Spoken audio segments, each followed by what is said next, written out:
اور دوسری طرف خاندان خان عمران خان قید میں رہتے ہوئے جیل میں بھی دنیا کی ایک تاریخ بنا رہا ہے، 521 دن سے جیل میں ہے، اور یہاں پورا پاکستان ایک چیز کا انتظار کر رہا ہے کہ ہم نے خان کے استقبال کی تیاری کیسے کرنی ہے۔ میں آپ کو حقیقت بتا رہا ہوں، جیل سے خان نے اس تاریخ کو بدلا ہے پرامن جد و جہد۔ یہ اسٹیبلشمنٹ کے بت پاش جو ہوئے ہیں، اس بدلتی دنیا میں دیکھیں، اس نئے دور میں خان ایک نئی تاریخ لکھ رہا ہے جو دہائیوں تک بچے آپ کے پڑھتے رہیں گے کہ عمران خان کا یہ جو جیل سے اعتماد ہے، جو حکومت کو سمجھ نہیں آ رہا، یہ پوچھتے ہیں سوال، وہ ایک ہی ہے، خان کو پتہ ہے وہ حق سچ پہ کھڑا ہے۔ یہ پابندیاں، یہ سختیاں، یہ قربانیاں، یہ عمران خان کو پتہ ہے کیوں ہو رہی ہیں۔ ابھی تو جو دیکھیں دنیا میں تبدیلیاں آ رہی ہیں، اس کے اثرات آپ کو نظر آئیں گے، کوئی وقت بدلتا ہے۔ یہ تبدیلی صرف ایک ملک میں تو نہیں، اس وقت 16 ممالک میں تو آ چکی ہے، اب پاکستان کی باری آنے والی ہے۔ یہ جو رجیم چینج آپریشن کے کرداروں کو جس طرح ڈونلڈ ٹرمپ ڈھونڈ کے جو بائیڈن کے دوستوں کو نشانہ بنا رہا ہے، کیونکہ اس کے ساتھ خود ظلم و ستم ہوا، وہ اس کا بدلہ لے گا۔ کینیڈا کا جسٹن ٹروڈو وزیر اعظم صدر بائیڈن کے قریبی ساتھیوں میں تھا۔ آج کا ایک پروگرام رسان ٹاؤٹ کہہ رہے تھے منع بھائی صاحب کہ امریکہ کے صدر ڈونلڈ ٹرمپ کی طرف سے دباؤ آیا عمران خان کی رہائی پر، تو عمران خان پر نرمی نہیں ہوگی، مزید سختیاں بڑھیں گی۔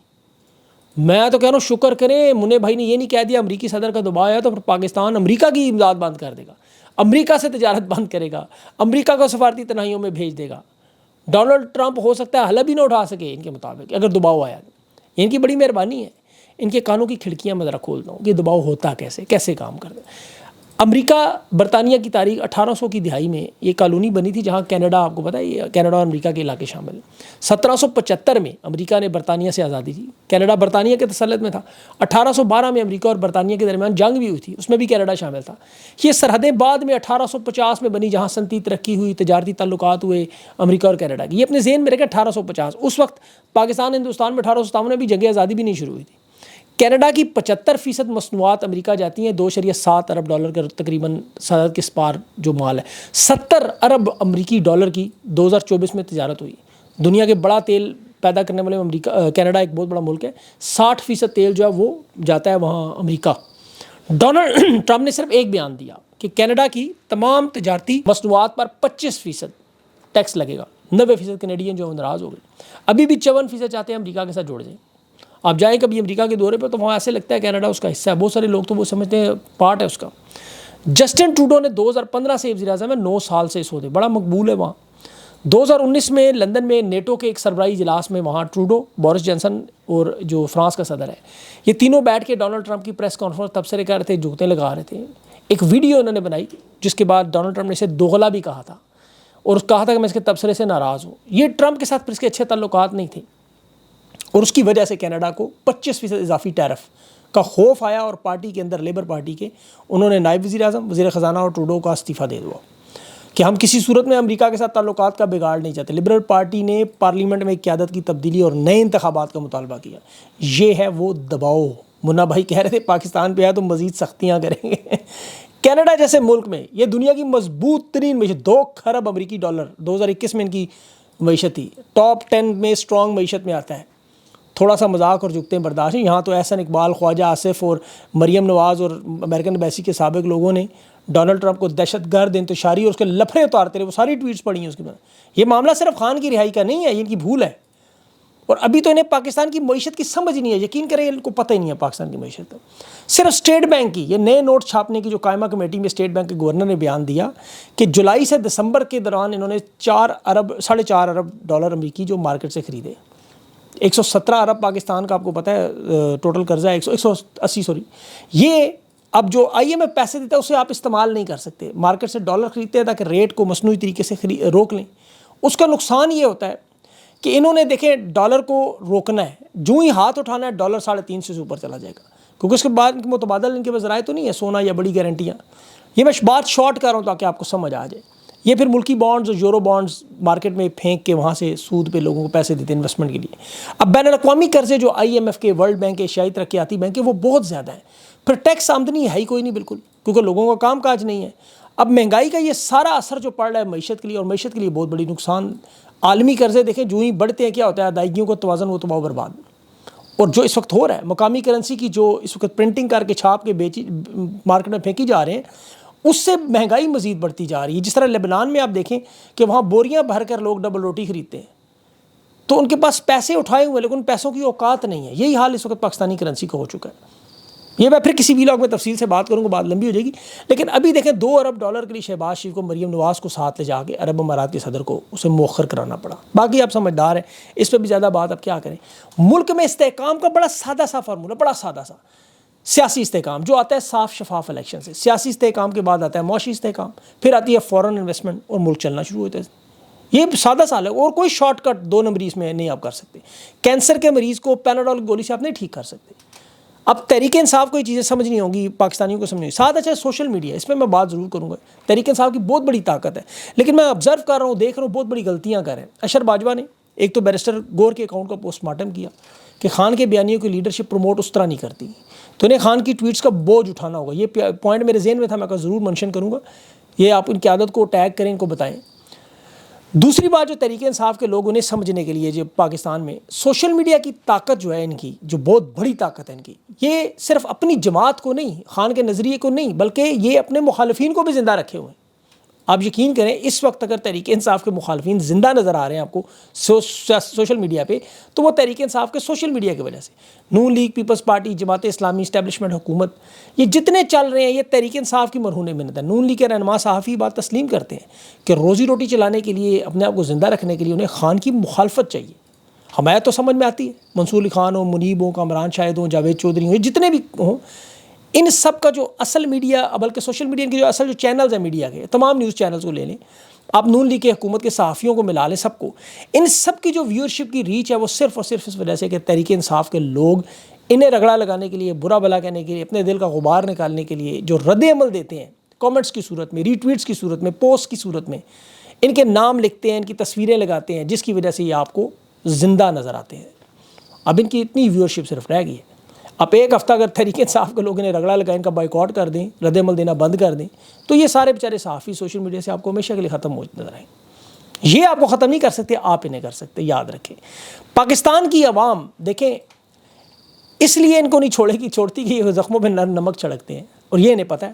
ابھی وہ راوی صاحب کی دیکھیں واردات، خیبر پختونخوا کی حکومت نے کہہ رہا ہے کہ 21 جنوری کے بعد ڈیجیٹل حملوں کے لیے 3 ارب خیبر پختونخوا کی حکومت سے بجٹ سے دیا جائے. یہ پروپیگنڈا ان کا ہے. یہ کہہ رہا ہے تحریک انصاف کا پلان ہے کہ ٹرمپ کی حلف برداری کے بعد آرٹیفیشل انٹیلیجنس سے ویڈیوز بنا کے بیانات ریاست پہ حملہ کر دیں. ذرا ان کی عقل کو دیکھیں کہ آرٹیفیشل انٹیلیجنس کے لیے بنانے کے لیے خیبر پختونخوا کی حکومت کو 3 ارب دینے پڑیں گے. میں حیران ہوں. ٹریبیون میں شہباز رانا صاحب نے سٹوری کی، وہ پڑھیں ذرا، کہ وفاقی حکومت 2 ارب کے فنڈ جو ہیں وہ فیک نیوز کے نام سے اداروں میں بانٹ رہی ہے، ریاستی اداروں کے خلاف جعلی معلومات پھیلائی. جعلی معلومات یہ پھیلا رہا ہے راوی حسن. اقتصادی رابطہ کمیٹی میں 10 ارب انہوں نے جو گرانٹس کی منظوری تھی، اس میں وزارت دفاع کو 2 ارب، کیونکہ آرمی چیف نے حالیہ خبروں کو پروپیگنڈا قرار دیا اور کہا کہ جی ان کو انصاف کے کٹہرے میں لائیں، اور آرٹیفیشل انٹیلیجنس کی جو اپ گریڈیشن ہے، مطلب اپ گریڈیشن کے لیے 2 ارب ٹیکنالوجی کو اوپر لے کے، پتہ نہیں کون سی ٹیکنالوجی، ابھی تو $40 ارب کی فائر وال لے کر آئے ہیں. کون سی ٹیکنالوجی آپ نے امپروو کرنی ہے؟ یہ 2 ارب میں ایسے کون سے کمپیوٹر آپ نے خریدنے ہیں کہ آرٹیفیشل انٹیلیجنس تو یہ آپ بنائیں گے. یہ راوی حسن صاحب جو خبر کو ٹوسٹ دے رہے ہیں، خیبر پختونخوا کی حکومت کو چاہیے کہ اس پہ اپنا رد عمل ضرور دے کہ بجٹ میں 3 ارب کیا آپ نے آرٹیفیشل انٹیلیجنس اور ریاستی اداروں پہ بمباری کے لیے رکھے ہیں. اور ISPR بھی بتائے کہ 2 ارب میں کون سے یہ لوگوں کو پیسے دے رہے ہیں، ان کے صحافیوں کی تنخواہیں بتائیں، یہ سارے معاملات سامنے رکھیں، پھر یہ سمجھ آئے گی آپ کو بات. ابھی دیکھیں خبر چل رہی ہے فوج پاکستان کے استعفوں کے بارے میں. ایک شخص کی وہ ویڈیو میری نظر سے گزری، میں نے اس پہ تحقیق کی، بہت سارے لوگوں سے پوچھا، وہ کہہ رہے ہیں جی بلا شبہ اعداد و شمار تو نہیں ہے، لیکن یہ خبر موجود ہے کہ لوگوں نے واقعی بڑی تعداد میں استعفے دیے ہوئے. اب چونکہ پاکستان کے حالات ہیں، بے روزگاری ہے، لوگوں کو اگلی نوکریاں نہیں ملتی، اور پھر وہاں سے استعفے منظور بھی نہیں ہو رہے. جو کھاتے پیتے گھرانوں کے تگڑے لوگ ہیں وہ تو نوکری چھوڑ کے باہر چلے جاتے ہیں، لیکن جو لوگ موجود ہیں، اب اس شخص کی ویڈیو میں وہ کہہ رہا ہے کہ یاسین پڑھ کر اس کے بھائی نے اور اس کے کزن نے اور باقی لوگوں نے قسم اٹھائی باقاعدہ کہ ہم استعفیٰ دے چکے ہیں. تو اس پہ حکومت کو تحقیق کرنی چاہیے، بتانا چاہیے حقائق عوام کے سامنے، کتنے لوگ چھوڑنا چاہتے، لیکن ایسا ہوگا نہیں کبھی بھی. اب ملٹری عدالتوں کا معاملہ آپ دیکھ لیں، بیرسٹر اعتزاز احسن نے ایک سوال اٹھایا، جو آج کیس بھی چل رہا ہے، خواجہ حارث کے بیانات بھی تھے اس پہ بہت سارے. بیرسٹر اعتزاز نے کہا کہ آرمی چیف یہ کیس انہوں نے سنا نہیں، انہیں نہیں پتا کہ گواہی کس نے دی، کون سا گواہ معتبر ہے، اب انہیں اس چیز کا اندازہ نہیں، وہ سزا کیسے دے سکتے ہیں. حفیظ اللہ نیازی آج سپریم کورٹ میں جب جج کو کہہ رہا تھا کہ آپ دیکھیں کہ یہاں پہ جو کوٹ لکھپت سے ملٹری سزاؤں کے بعد جو قیدی منتقل ہیں ان کے ساتھ وہی سلوک ہو رہا ہے جو وہاں کوٹ پہلے ہوتا تھا ملٹری کی حراست میں.